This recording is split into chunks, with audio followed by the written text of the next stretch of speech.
Hey guys, today I'll show you a horror thriller film named 28 Years Later. Spoilers ahead, watch out and take care. The movie begins with a zombie virus suddenly erupting across England. Residents are slaughtered before they even have time to react. A young boy witnesses the horrific deaths of his mother and sister. He frantically runs to his father, a priest, asking what is happening. His father simply tells him that the infected have found eternal life. Pressing a cross pendant into his son's hand, the priest opens his arms and awaits his fate as the infected swarm and pounce on the helpless man. Hiding in a sewer, the boy watches in horror as his own father turns into one of them. Flash forward 28 years. The land has become a nation of the infected. Only a few survivors remain, living on an isolated island far from the coast. While their life is meager, they are safe from the virus. A young boy named Parker approaches his bedridden mother and quietly leaves her a piece of cured meat he had saved for himself. He tells her he is about to leave for the mainland to undergo his rite of passage. His mother strongly objects, but her frail health leaves her powerless to stop him. It is an age-old rule on the island. Before becoming a man, every boy must travel to the mainland and hunt one of the infected. His father, Jamie, fully supports the tradition, wanting his son to become a true man. With the entire community seeing them off, Jamie leads his son to the island's only exit. After confirming the area is clear, several guards open the gate in the wall. A narrow path, usually hidden beneath the waves, is faintly visible on the sea's surface. It's the island's sole connection to the mainland, accessible only at low tide. Jamie checks the sky, estimating they have about 4 hours before the tide comes in. They must hunt an infected and return before then. The trees near the coast have all been cut down, serving as the island's main source of energy. Before long, the two climb to the highest peak. It's the first time Parker has seen such a vast landscape. His father smiles, telling him that he could walk for months and still not see the coastline. The pair soon enters a dense forest where Jamie points ahead to the legendary crawlers. He explains they mainly feed on roots and insects, and their weakness is anywhere above the neck. As this is Parker's first encounter with a real infected, he is understandably nervous. As Jamie explains the principles of archery, he fails to notice another crawler approaching from behind. Parker draws his bow and lands a perfect shot in the infected's neck. Just then, the crawler behind them rises, and Jamie dispatches it with a single arrow. Afterward, he praises his son for his excellent shot. With time to spare, Jamie decides to show his son more of the outside world. After all, you don't see creatures of this scale back on the island. Not long after, they stumble upon a dilapidated house, but its supplies have long since been scavenged. Jamie only finds a frisbee. Suddenly, a noise comes from an inner room. They cautiously approach and find crows pecking at a corpse hanging from the ceiling. Parker can't understand why anyone would treat a fellow human this way. Jamie warns his son that there are many strange people on the mainland, which is what makes their island so precious. Before leaving, Jamie has Parker shoot the hanging infected, believing that constant killing is the only way to make a person grow up fast. As they prepare to return to the island, Jamie discovers fresh blood stains and a deer's head in a nearby tree. He deduces it's the work of an alpha infected, a creature far more dangerous than the crawlers. Jamie's demeanor becomes cautious, but his fears soon materialize. He spots a group of infected in the distance and curses under his breath, quickly leading his son into the woods to escape. These infected are as fast as wild animals and terrifyingly resilient. Jamie fires arrow after arrow, but Parker's hands tremble, rendering him useless in the fight. He can only follow his father as they retreat to the small cabin. The two scramble up to the attic, barely escaping the attacking horde. As the sun sets, Jamie and Parker are trapped. Jamie tells his son that these infected possess a degree of intelligence. With their arrows nearly depleted, their only option is to wait for the creatures to leave on their own. It seems they won't be returning to the island tonight. When night falls, Parker sees lights flashing on the sea. Jamie explains they are quarantine patrols from other countries. However, the boy's attention is drawn to the glow of a fire in the forest. Jamie's expression flickers as he claims not to know what it is. As father and son are sleeping, they are jolted awake by a violent tremor. A herd of wild animals is passing by, and the old, dilapidated house begins to collapse. Jamie grabs his son and flees, worried the noise will attract the alpha. Without even a moment to catch their breath, he leads Parker on a mad dash toward the coastline. Unfortunately, the tide is not yet low, and the path is submerged. Unable to wait any longer, Jamie calculates that the water level must be starting to fall. He figures that as long as it doesn't go past their knees, they can make it back. Halfway across, with no infected in pursuit, they breathe a sigh of relief. But just as they let down their guard, a flock of birds flies overhead. Jamie senses trouble. Looking back, he sees a lone infected charging after them. He screams for Parker to run for his shitty life, but their speed is drastically reduced in the water. Just as the infected is about to catch their smelly butts, Jamie desperately shouts a warning. The guards at the gate hear the commotion and immediately activate the island's defenses. A volley of arrows finally takes down the pursuing creature. The island's leader is cautious, only opening the gate after confirming that Jamie and Parker are not infected. Having completed his trial, Parker becomes the center of attention, and Jamie is immensely proud of his son.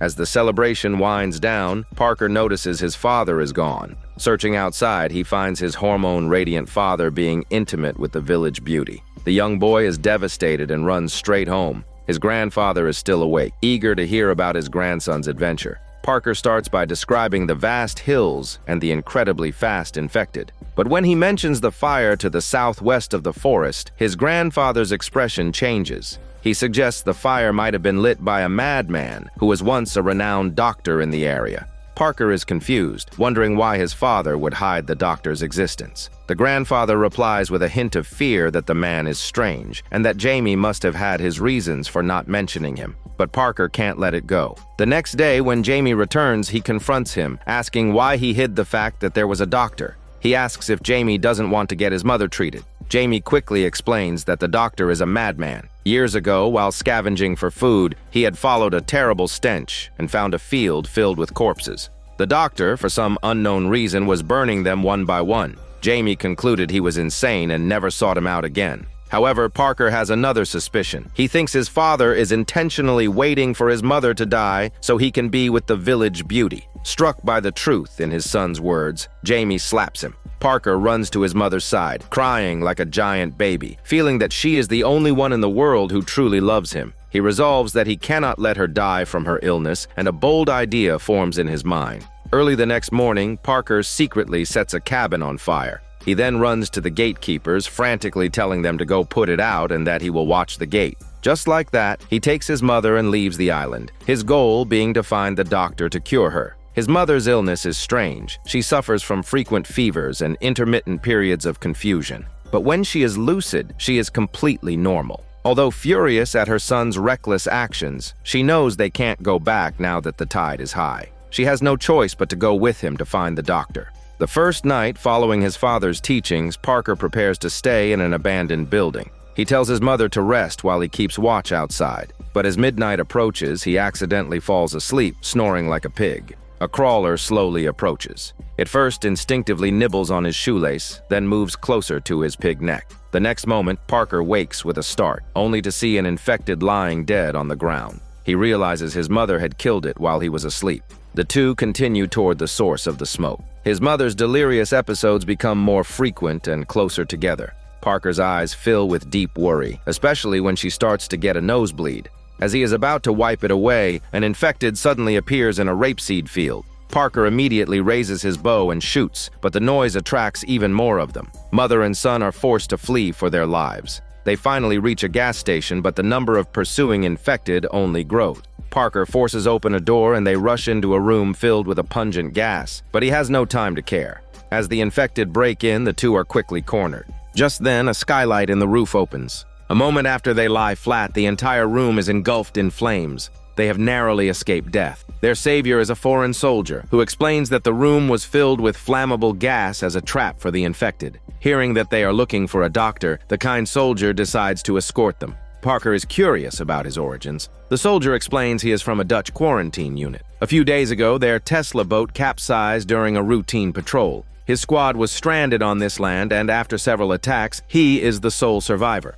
Parker now understands a harsh reality. His entire country has been quarantined, with patrol units from other nations monitoring the coastal waters to prevent anyone from escaping. The three of them chat as they walk, and soon they are not far from their destination. Parker's mother suddenly breaks away from the group and walks toward an abandoned train car. From a distance, she had heard some chicken screams coming from inside. As she gets closer, she sees there is no chicken, but an infected pregnant woman in labor. Putting aside her prejudices, Parker's mother helps her successfully deliver the baby. But when the soldier arrives, he immediately shoots the infected mother dead like a piece of shit. The infant, however, is not infected. Parker shields his mother using his bulletproof muscles. While the soldier hesitates, a large hand suddenly grabs him and pulls him up. In an instant, the poor soldier is decapitated. The baby's infected father has arrived. Parker and his mother scramble out of the train car. At the critical moment, several arrows fly through the air, hitting the infected father and causing him to fall into a deep sleep. The shooter is the very strange doctor Parker was looking for. He explains that the arrowheads are coated with a sedative that can knock the infected out temporarily. Parker and his mother follow the doctor to a hilltop covered with chilling white bones. They walk through them to the center, where a towering monument made of skulls stands before them. Parker and his mother are stunned. The doctor takes the soldier's head, processes it in a special iron pot, and soon adds another skull to his collection. He says this is the only way for the souls of the dead to find peace, something he has been doing for years. Parker finally remembers his purpose for coming. The doctor carefully asks about his mother's symptoms and examines several parts of her body. Although he lacks proper medical equipment, he is able to reach a conclusion. Parker's mother has cancer, and it has likely spread to other organs. Parker has never heard of this disease and still hopes the doctor can cure her. But the doctor sighs helplessly, explaining that his mother does not have long to live. Parker cannot accept this reality, and large tears stream down his face. His mother steps forward and embraces him. She explains that she had long suspected her condition and was just waiting for a clear answer. She tells her son that while the doctor cannot cure her, he can help grant her release. Looking at the doctor holding up a hammer-like weapon, she gives a barely perceptible nod. The unfortunate Parker is struck with a sedative arrow, and his body quickly becomes paralyzed. The doctor tells him that everyone must face death. What differs is the amount of love they leave behind in the world. The young boy seems to understand what is about to happen and breaks down completely. But with his limbs powerless, he can only watch as his mother leaps into a bonfire, knowing she is seeking an end to her suffering. In an instant, she is reduced to a pile of bones. Through his tears, Parker crawls to the very top of the White Tower. He wants to place his mother in the best possible position. As the sun begins to rise, the powerful alpha infected that had fathered the baby is seen approaching in the distance. The doctor quickly hides Parker in a cellar. This time, however, the infected is smarter and burrows through the earth to grab the doctor. In the nick of time, Parker pulls the sedative from the doctor's pocket and injects the creature, which instantly falls unconscious. The shaken doctor says it's time for them to leave with the baby. 28 days later, Parker has not returned to the island. He has decided to keep moving forward, to walk until he can no longer see the coastline. But before leaving, he hangs the baby in a basket on the island's main gate, along with a letter for his father. In the days that follow, Parker becomes an increasingly formidable survivor, capable of handling several infected on his own. During one escape, he runs into a strange group of people. Like magicians, they effortlessly dispatch the infected pursuing him. Their leader is none other than the young boy who survived 28 years ago. This is Daniel CC Movie Channel. Stay safe and enjoy your day.